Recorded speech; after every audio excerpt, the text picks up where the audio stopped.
Story in Dallas that's grabbed America's attention. An innocent man minding his own business in his own home, shot and killed by a Dallas police officer.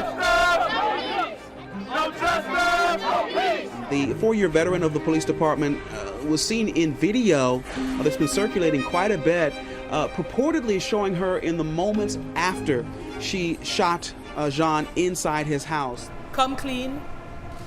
Give me justice for my son. My son's life matters. Arrested for manslaughter. This is the face of DPD officer Amber Guyger. Guyger does not deserve to wear the badge. Guyger remains on paid leave after shooting and killing 26-year-old Botham Jean in his own apartment. This family cannot rest until justice is served, and this offender is punished to the fullest extent of the law. Today, Amber Guyger was fired 18 days after the death of Botham Jean. What's his name? Botham Jean. What's his name? Botham Jean. To know Botham was to love Botham. I'm not satisfied that we have all the answers. And the number one answer that I want is, what happened?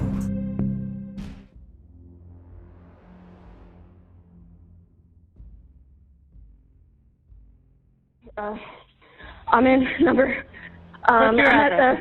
Do you need police as well or just EMS? Yes, I need both. Okay, what's the address? I'm at apartment number 1478.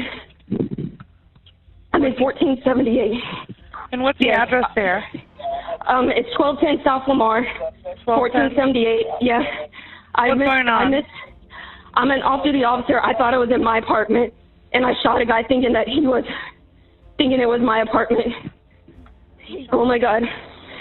I'm sorry. Okay, and where are you at right now? I'm in, what do you mean? I'm inside the apartment with him. Hey, come on. What's your name? I'm Amber Guyger. I need to get me, I'm in. Okay, we have help on the way. I know, but I'm going to lose my job. I thought it was my apartment. Okay, stay with me, okay? I need a new supervisor. We have help. Hey, bud. Hey, bud. Hey, bud. Come on. I thought it was my apartment. I understand. We have help on the I thought way, it was my okay? apartment. South Lamar. Hurry, please. They're on their way. I thought it was my apartment. I thought it was my apartment. I just could have sworn I parked on the 3rd floor. Okay, I understand. No. I thought it was my apartment. I thought it was my apartment. I thought it was my apartment. I thought it was my apartment. It was my apartment. I thought it was my apartment. Okay, and what floor are you in right now? The 4th floor. 4th. Hey, bud. Hey, bud. They're coming. They're bud. I'm sorry, man. Okay, where was he shot? He's on the top left.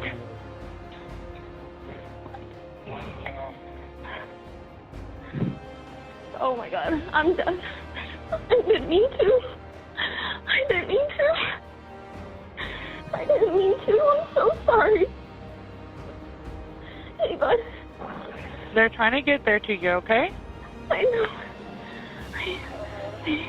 Stay with me, bud.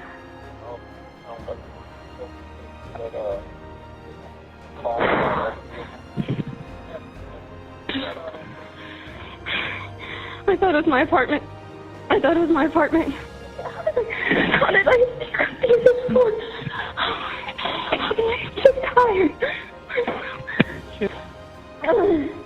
Hurry. Over here. Okay, go ahead and talk to them. No, it's me. I'm off duty. I thought they were in my apartment. I thought this was my floor. Let me first start by saying it sounds like on the 911 call that help is not being administered. The arrest warrant does indeed say that Amber Guyger gave first aid to Botham Jean. Look, I've covered the Dallas Police Department for 17 years. This situation was something that I could never have imagined. It ignited a firestorm of conspiracy theories. Insane case also in Texas of Botham Jean, and it keeps getting more crazy. He's the black man killed by a Dallas cop.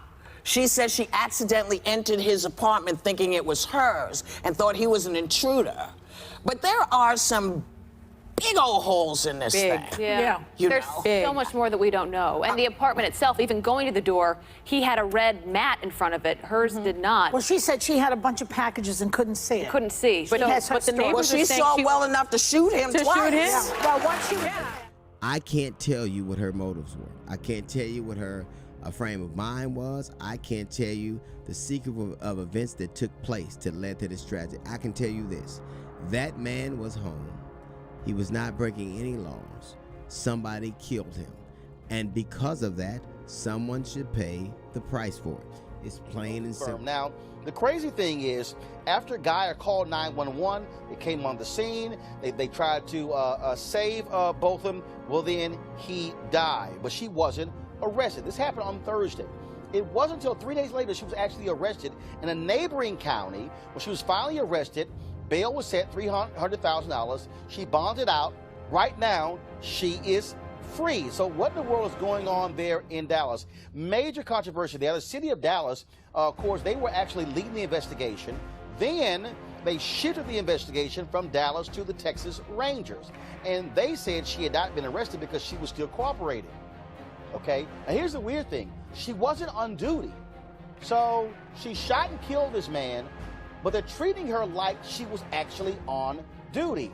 That also doesn't make sense. Now it's something different. Now her story is changing.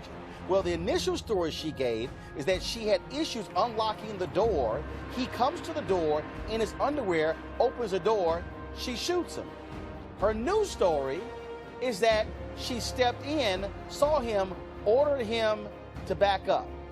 It's all crazy that's going on. I was there the night that protesters took over the freeway and in protest to what had happened. This was a case that ignited anger, confusion, and race was front and center. What's his name? Botham Jean. What's his name? Botham Jean. What's his name? Botham Jean. What do we want? Justice. What do we want?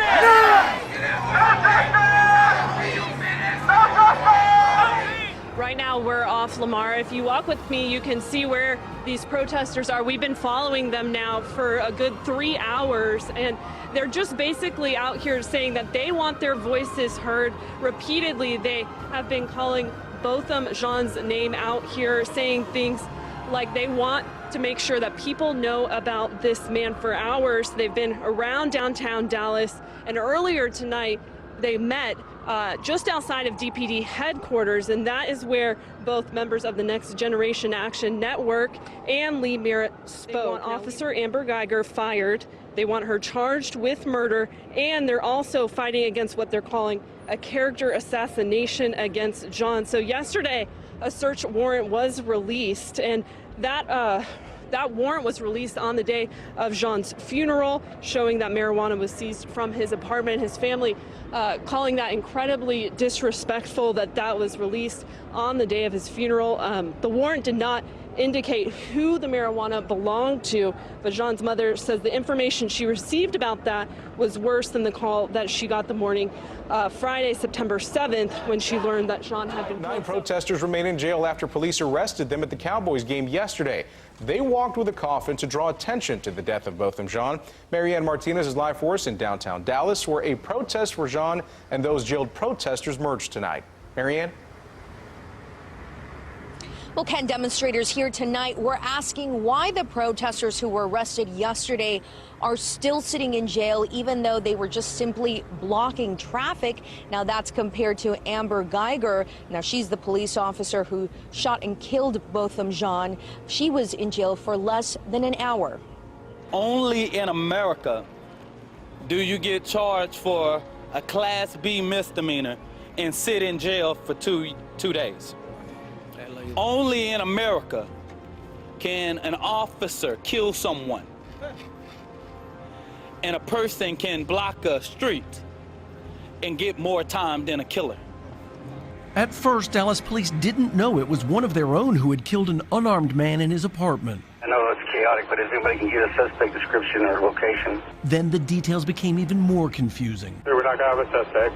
According to a statement from police, a female officer who had arrived home in full uniform after working a full shift told investigators she tried to open the door to what she thought was her apartment, but the electronic key that all residents use here didn't work. She had turned red right there. Turns out the officer was on the wrong floor at the wrong apartment. She was at the door to Botham Jean's home. When the door opened, the police officer, who is white, saw the 26-year-old standing there. It's unclear what happened next or how long it took before that officer pulled her gun and fired. She then called 911. At 26 years old, he had done so much.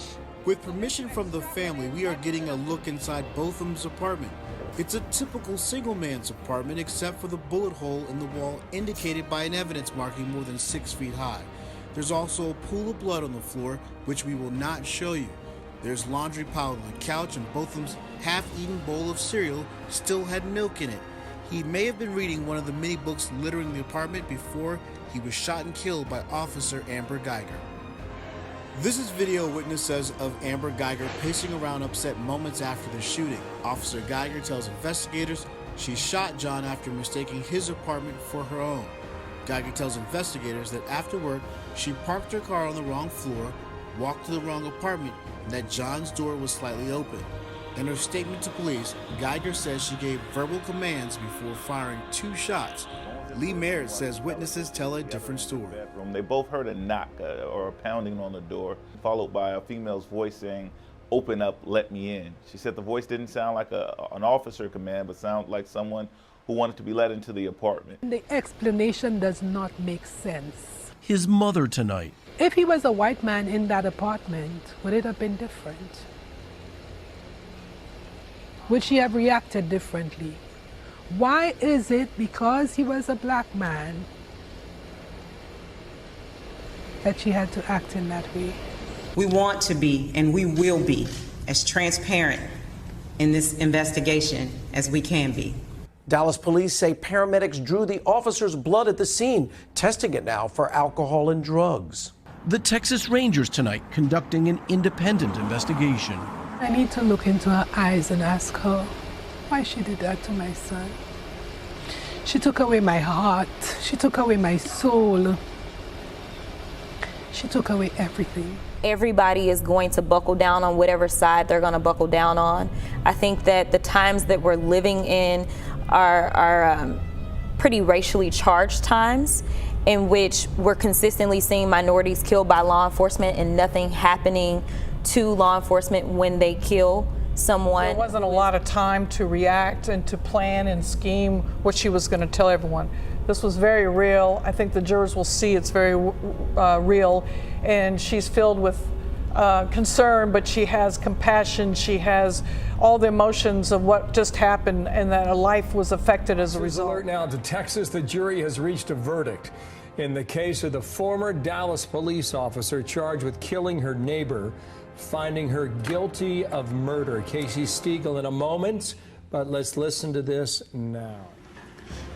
We, the jury, unanimously find the defendant, Amber Guyger, guilty of murder as charged in the indictment. This is a Southside Dallas apartment. She said she confused his apartment for her own. She walked in. The door that eventually we're able to confirm was left slightly ajar. The prosecutor made the case in the courtroom that he had a very distinct red mat outside of his apartment to make it very clear, because so many of the apartments looked identical in that apartment building. Botham Jean is the man on the bottom right-hand corner of your screen. He was 26-year-old. She was shot by that police officer. She walked in fully dressed in her police uniform that evening. Yeah, Jean lived in the upstairs apartment. This happened in late 2018 as he sat in his living room eating vanilla ice cream on a sofa, and that's where his life ended that day.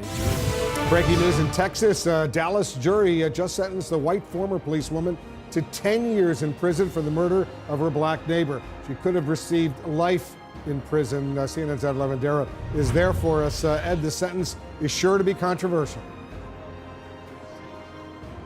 Well, it was quite a sentence. It was also quite a verdict in this case, as Amber Guyger, the former Dallas police officer, was convicted of murder yesterday.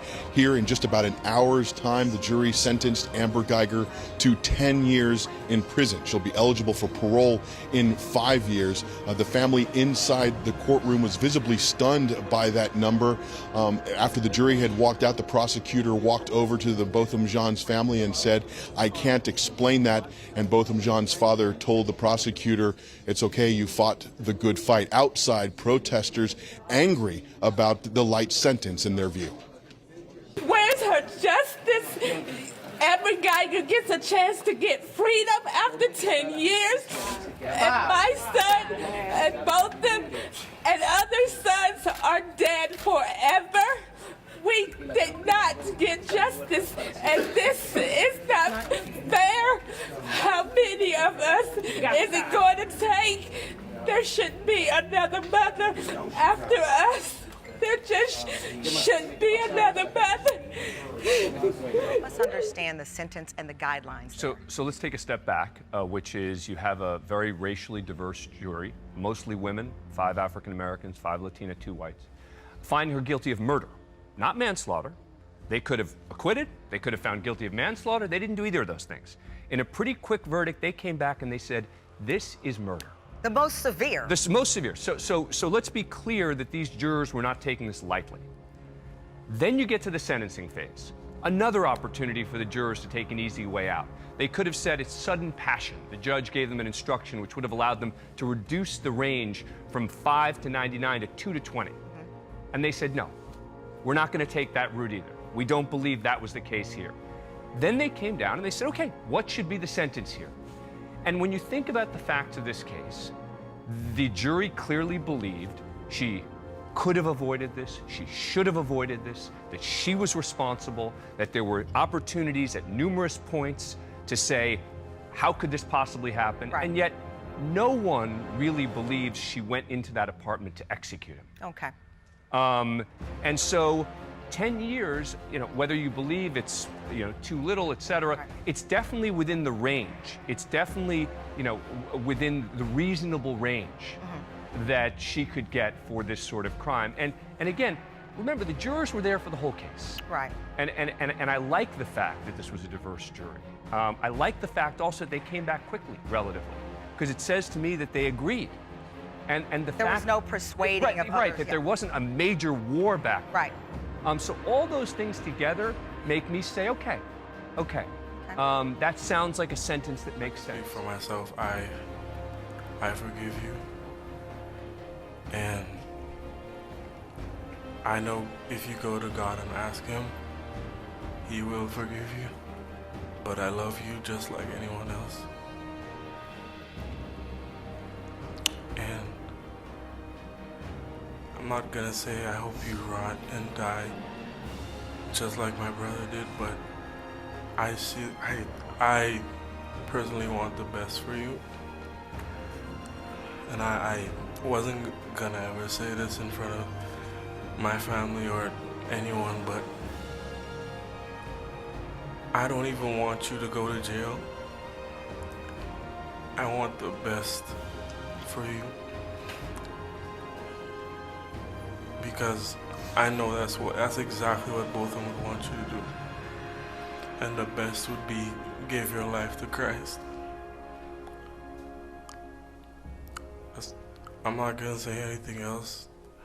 I think giving your life to Christ would be the best thing that both of them would want you to do.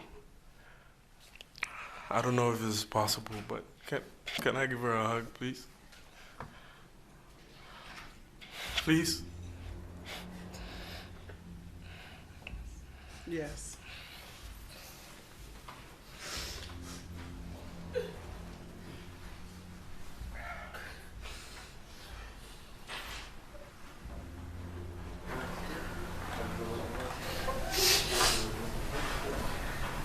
Powerful moment after the trial actually involved Judge Tammy Kemp. Here's something else not a lot of people may have seen. Steve Pickett live outside the courtroom as well in the hallways at Frank Crowley to tell us more about that moment. Steve? Doug, after reading that verdict of 10 years in prison for Amber Guyger, it was State District Judge Tammy Kemp who met with the Botham Jean family after the victim impact statement that you just saw, and then something else that a lot of people may not have understood or comprehended when it was broadcast throughout the world, frankly.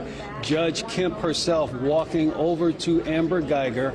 I have confirmed with her that she had a Bible. She shared that Bible with Amber Guyger, giving it to her. We were told that she read a Bible verse with Amber Guyger, and then they prayed together. It was Judge Kemp leading that prayer, and her hug, along with the same hug you saw from the brother of Botham Jean, the judge herself, in that moment together with Miss Guyger. It was a moment, again, in all the years that I have covered criminal trials, I have never seen where not only a victim impact statement where an individual goes and hugs and shares tears with the person convicted of killing their loved one, but the judge sharing a Bible with the person she is now sent to prison for the next 10 years. It was, needless to say, quite a moment. It's a rare act, easy to preach, hard to live.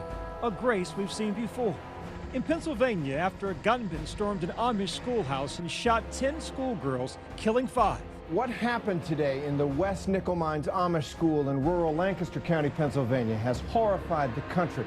Hours later, members of the community visiting his wife to forgive. That shooting at a Charleston church, a racist rage met with redemption from the victims' families. I will never be able to hold her again, but I forgive you. We have no room for hate, so we have to forgive. Folks are still startled with the Dallas judge, Tammy Kemp, who came off the bench to hug Amber Guyger after she was sentenced to 10 years in prison for killing Botham Jean. The Freedom from Religion Foundation has now filed a complaint against Kemp with the Texas State Commission on Judicial Conduct, the agency that investigates allegations of judicial misconduct. The group said Kemp went too far. Kemp has also been criticized by activists who wonder whether a black defendant would get the same treatment. We didn't have words. Prosecutors were asking for 28 years. They were. You all landed at 10. After hearing about how his family talked about him, he seemed like just the light in their lives, and he was kind and just caring and forgiving. And I told everyone, I was like, I'm really having a hard time with this because we all agree that it was a mistake, and I don't think Bo would want to take harsh vengeance. I think he would want to forgive her. And I didn't feel like I had any right to speak for him, and he isn't there to talk for himself. But listening to how people talked about him, I felt like he would forgive her. They asked for 28 years, and I'm going to be honest and true. I was like, I can't give her 28 years. I know a lot of people are not happy about the 10 years, but I felt like, you know, for this case was not like any other case. You can't compare this case to any of those other officers killing unarmed black men. Those officers that killed unarmed black men, when they got out, they went back to living their lives. Amber Guyger, ever since she killed that man, she has not been the same. She showed remorse, and that she's gonna have to deal with that for the rest of her life. A guy is dead because she wasn't paying attention and entered his apartment while he was eating ice cream. Yeah. She's a police officer. Yeah. And I think that part of it too is just in this whole conversation, Botham Jean and what happened is getting lost. It's now about Amber Guyger. It's all about her. And it's like this Not the dead man. Exactly. Her. It's about her. And I think the thing is, I mean, like you said, anybody would feel remorse when you're talking about I can go to prison anywhere from 5 to 99 years. But the fact of the matter is, you had the weapon. You were the responsible party. That gentleman didn't do anything, right, other than be in his own home, and you killed him. And the idea that, well, she's sorry, I want them to keep that same energy for every other person that comes in that courtroom under similar circumstances, charged with murder, saying they're sorry and they feel bad. To this emotional moment we saw with Botham's brother, I think, and I'm going to ask our audience what they think about that, but what was going viral last night was the judge and the bailiff. The judge, Tammy Kemp, gave Guyger a hug, also reportedly gave her a Bible. There was another scene that was caught on camera of the bailiff at some point in time stroking and combing Guyger's hair. Have you ever seen this kind of behavior from a judge and a bailiff for any individual, let alone someone accused of murder? Yeah, no. But I've never seen a case like this, though. Yeah. I mean, I've never seen... We've never heard of a case like this. I mean, I've never seen a brother do, what we saw happen. But is there a difference in the brother offering that comfort absolutely. and the judge and the bailiff? No question. There is a difference. And, look, I think this comes back to the fact that no one believes she went in there to do this. District Attorney John Creuzot. District Attorney, thank you so much for joining us live with your reaction. You were there in that courthouse yesterday. You are the top prosecutor in Dallas, Texas. I know you reacted yesterday by saying that the family respects this verdict. You've had time to think about it now, almost 24 hours since that came down. Any new thoughts as we sit here today? Not really. The judge herself broke down in that moment. And then the judge, after this all ended, went over and hugged the victim's family and then hugged the defendant. Have you ever seen anything like that in all of your diverse roles as an attorney, as a prosecutor, as a judge? Well, yes and no. I mean, first of all, when I was watching it in my office, I too had tears in my eyes, as did everyone here in my office. So I think there were a lot of tears in the courtroom that you couldn't see. The other thing, have I, in the past, I spent 22 years as a judge. Yes, I've embraced families, and not in the same manner, but yes, I've embraced defendants who I felt, when I felt it was appropriate. And in what moments is it appropriate? Well, I mean, it's a very tough thing to kill someone, and under these circumstances, he's gone, he's dead, and he won't come back. And on the other hand, I don't think there was any evidence that showed that she's an inherently bad person. And what she did was criminally wrong, but the judge obviously felt that she was not an evil person, and she responded what I feel was in an appropriate way. I don't have any problems with what the judge did. My thought is that I can't imagine how I react in a situation like that if that happened to, I have an older brother, to my own older brother. I can only imagine that in my head I try to make sense of it, and they've been going through this whole process for a year. It's been over a year since this occurred, and maybe he's gone through a lot of different emotions during that time, and for the sake of releasing his own burden, maybe that's how he feels at that time, just because he doesn't want to weigh himself down with hatred. I'm not questioning anyone when they choose to forgive. I haven't reached that level of healing yet. I'm not whole enough yet to be so forgiving of people. Maybe if I continue to do the work in therapy, I'll get there, but I'm not there now. But I do realize black people seem to me to only be that forgiving to white people. We damn sure are not that forgiving of each other, and I just feel like this is what happens when you worship white Jesus. Put myself in different situations. And I put myself in that woman's situation. Me walking into an apartment that's not mine, I see somebody, I get nervous, and I pull out my gun and I shoot somebody. Does that mean I deserve to go to jail for 99 years? No. I don't know how long you deserve to go to jail, but you deserve to go to jail. I should get a penalty. I should be charged for killing somebody, but it was an accident. You know what I mean? It would be horrific for me to even think about me killing somebody, especially by accident. Your boy, stop the slavery. Everything's not about slavery. She made a mistake. She went in the wrong house. She killed somebody. She got her time. Let her do her time. She gonna grieve about her time and what she did. Not his family grieving about him being gone. Oh, well, as far as what I believe, I just believe, man, that took us all the way back to the first slave. And I just wanted to say, man, to me, it feels like slavery is here because there was no justice in that whatsoever as far as like me saying, I'm going to kill your mother and then come hug you right after that. I will say Amber Guyger has taken complete responsibility for everything that she did, and in this murder that was very tragic. Mm-hmm. She did take responsibility. Hello, who's this? She's in the wrong. Hello, who's this? Alex. Hey, Alex. Good morning. Now, what are your thoughts, Alex? Well, my opinion about this situation is that he should have forgiven her. He definitely should have forgiven her, and this is God's love that he displayed. But the thing is that institutionally, black people can't display that we love somebody in this capacity because of how it affects the rest of us. It's really messed up the situation that we're in because we can't even display God's love because it proves everybody else does. I agree with Charlamagne 100%. That entire thing was ridiculous. I do not have that much empathy. That person inflicted all that pain on me, and I'm supposed to hug them and say, I understand. No, absolutely not. And I want to start with that moment. You were on the stand. You're talking about the impact of your brother's death. His killer is right across from you, and you wanted to give her a hug. What made you make that decision to ask for a hug? I knew that I just told her that I forgave her. And with usual instances, the words only, they mean something, but I felt like that wasn't enough. And that was just my gesture, my decision of saying, my decision to make that, my decision of letting her know that I truly forgive her. And that was just my way, no one else's way, my decision. And you just my way of letting her know that she is truly forgiven. We don't know if she may commit suicide in the future. We don't know what's gonna happen. I just felt like I had to get that point across to her. And you said that your brother was a kind and compassionate man. So what do you think he would have thought of that moment?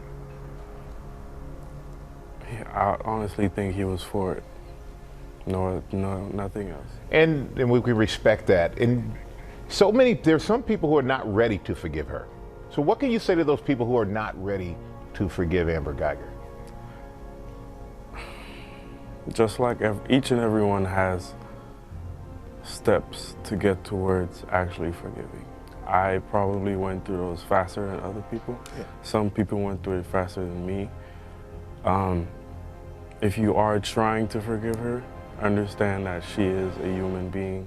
She still deserves love. She made a mistake that she probably truly regrets. So if you want to forgive her, just understand that God forgave you. And I know that every time I ask God for forgiveness, He forgives me. So who am I to not forgive someone who asked? I waited 1 year to hear I'm sorry, and I'm grateful for that. And that's why I forgive her.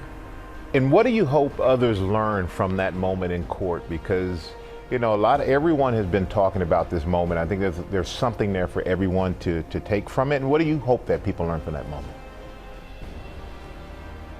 This is what you have to do to set yourself free. I didn't really plan on living the rest of my life, hating this woman. I know that there's something called peace of mind, and that's the type of stuff you need to do to have peace of mind. That is why I wake up happy in the morning. That is why I want to live happy later on in my life. And I want to bring in your family attorney, Lee Merritt. And Lee, you represent the family. And there's some mixed emotions about the hug. Yeah, there are. And, there's mixed emotions within the family itself. As Brent explained it to me this morning, it really hit home for me. He wanted not only to forgive her in words, but he wanted her to believe him. So just saying it, she may not be convinced. So he asked to give a physical display of that forgiveness so that she would be free and so that he could authentically be free. Now, everyone in that family is hurting desperately because they love both Michelle. And they won't be able to get past that hurt if they can't forgive their killer, his killer. They believe that, I believe that. And so it was an important first step. And I'm exceptionally proud of him, and he taught me something in that moment. What an incredible lesson in forgiveness. And as he said, I'm at this point. I understand other people are not at this point. And that's a teenager, basically, who has that process of life and all these showing things. Real emotional maturity. An important point distinguishing there between justice and mercy. Yeah. We have a lot to learn from him. Yesterday, we saw the conviction of Amber Guyger, and today we heard the sentence of 10 years in prison.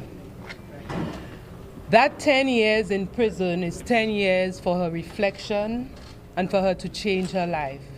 But there is much more to be done by the city of Dallas.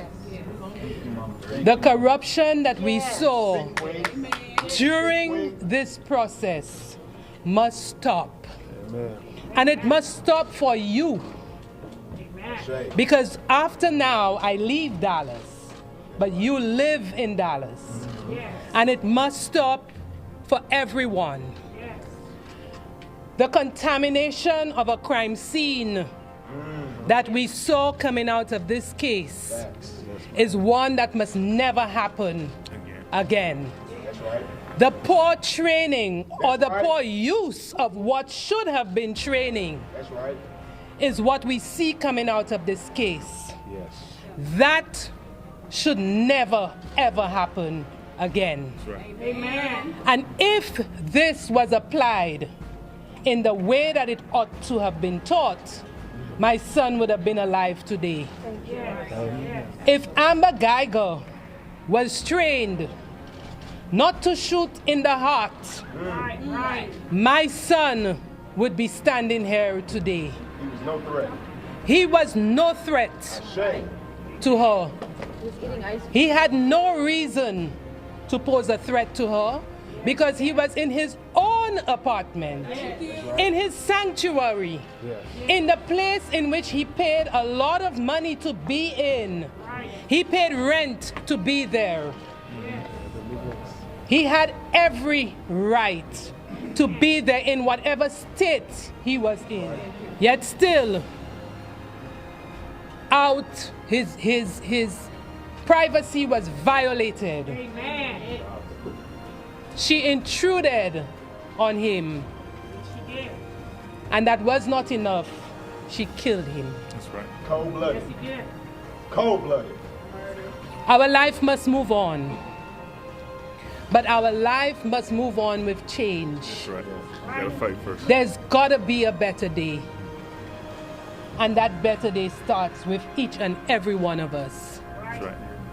The city of Dallas needs to clean up inside. Amen. Right. The Dallas Police Department has a lot of laundry to do. Amen.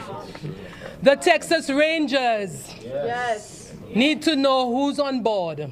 Yes. And every single one of you, citizens of Dallas and residents of Dallas, need to know what to do to get your city right. That's right. Thank you. Thank you. Thank you. No questions. Thank you. We love you. Botham aimed high. Botham aimed high in his pursuit of excellence in everything. In everything. To his family, may we never forget the smile and the joy and the way he brought people together. To his brother and sister, may he always remember, may that you always remember that he loved you and he was proud of you. And he told everybody about you. Botham Jean was not a silhouette. Botham Jean was a godly man. A godly man. And Botham Jean belongs to Jesus Christ our Lord. Bo's positive spirit will not leave PWC with his death. His memory will continue to inspire us to be better people, to treat each other with even more respect, to respect and learn from differences, and to be even better in our communities. A prince of the people, a prince of love, a soldier of faith, hope, and charity, a wise counselor. Our Prince Royal was snatched from us by the quick-to-trigger finger of one trained to protect and serve. Lord, I need you. Oh, I need you.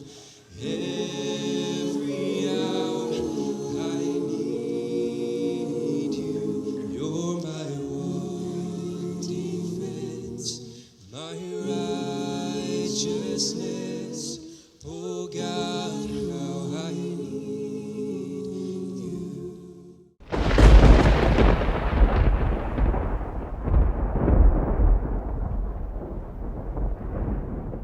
A witness who broke down in tears during the murder trial of Amber Guyger has been shot and killed. Good evening, everyone. I'm Teresa Woodard. It's the story you've been clicking on all day long. Joshua Brown was shot in Dallas. Brown was Botham Jean's neighbor and a key witness in Amber Guyger's murder trial. Days after he gave that emotional testimony in the murder trial of Amber Guyger, Dallas police sources tell WFAA Joshua Brown was shot and killed. One shot and then a double tap after that, and that was it. Neighbors at the Atera Apartments on Cedar Springs Road found themselves in the middle of a crime scene just after 10:30 Friday night. Looked outside and we actually saw the victim right there laying down. That was it. DPD sources tell WFAA that victim is Joshua Brown, a key witness in the murder trial of Amber Guyger. I was looking at the balcony and then I went to the window. Brown's testimony played a key role in the murder conviction and 10-year sentence of the former police officer. He became emotional on the stand. Saturday morning, in a Facebook post, Lee Merritt, an attorney for the family of Botham Jean, described Brown as a young man courageous in the courtroom, but outside says he lived in constant fear he'd be the next victim of gun violence. The mother of Botham Jean commented on the post, saying, "I'm saddened at this. It's like losing Botham again."